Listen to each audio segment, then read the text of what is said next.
Matapos ang halos 2 taong pagtatago sa batas, kusang loob na raw susuko ang puganteng si dating Police Senior Superintendent Cesar Mancao II. Haharapin na raw niya ang The Corbito double murder case. Sa pagharap niya sa ilang miyembro ng media kanina, sinabi ni Mancao na lalantad siya para hindi matulad sa sinapit ng tinugis na teroristang si Marwan. Nakatutok si Susan Enriquez. Sa isang liblib na lugar kami pinapunta ni dating Senior Superintendent Cesar Mancao II para sa panayam sa ilang miyembro ng media. 2 taon na nagtatago si Mancao matapos tumakas sa kanyang detention area sa NBI headquarters madaling araw noong May 2, 2013. Malaki ang ipinagbago ni Mancao mula nang huli ko siyang makapanayam bago magtago. Medyo mahaba na ngayon ang kanyang buhok, may balbas at mas malaki ang katawan. Sabi ni Mancao, ilang beses siyang nagpunta sa mga aktibidad nung dumalaw sa bansa nitong Enero si Pope Francis. Doon daw niya naisip na sumuko na. Nandun ako sa Maynila nung bumisita si Pope Francis sa Pilipinas.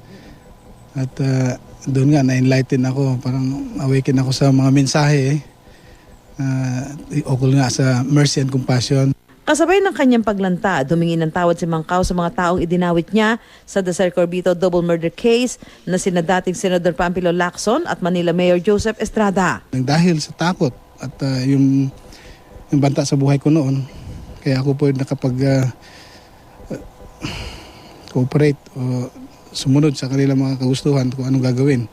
Pati kay Justice Secretary Leila De Lima, humingi ng paumanhin si Mancao. Matatanda ang tinawagan pa agad ni De Lima si Mancao nang malaman ng kalihim na tumakas ito sa NBI facility. Ilang beses ding sinabi noon ni De Lima kay Mancao na sumuko na. Ngayon, labis daw ang pag-aalala ni Mancao sa kanyang kaligtasan. Ayaw daw niyang mangyari sa kanya ang sinapit ng teroristang si Marwan. Alam ko po, may effort sila. Medyo matalas pa rin po yung ating, may effort so talaga. Alam ko, hindi ko alam kung kailan ito mangyari. Baka magka-biglaan lang. Ayaw ko naman may mga inosente pang buhay na madamay dito. Ayon pa kay Mancao, kung susuko siya, nais niya si PNP-OIC Deputy Director General Leonardo Espina ang kanyang makausap o emisaryo nito.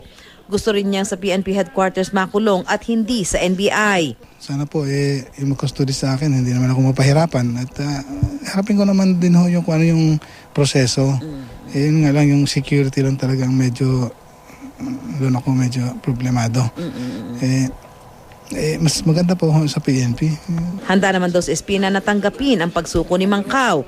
At kung may isang bagay na higit daw na nagpasidhi sa pagnanais ni Mancao na sumuko na, ito ay ang makapiling ang kanyang pamilya.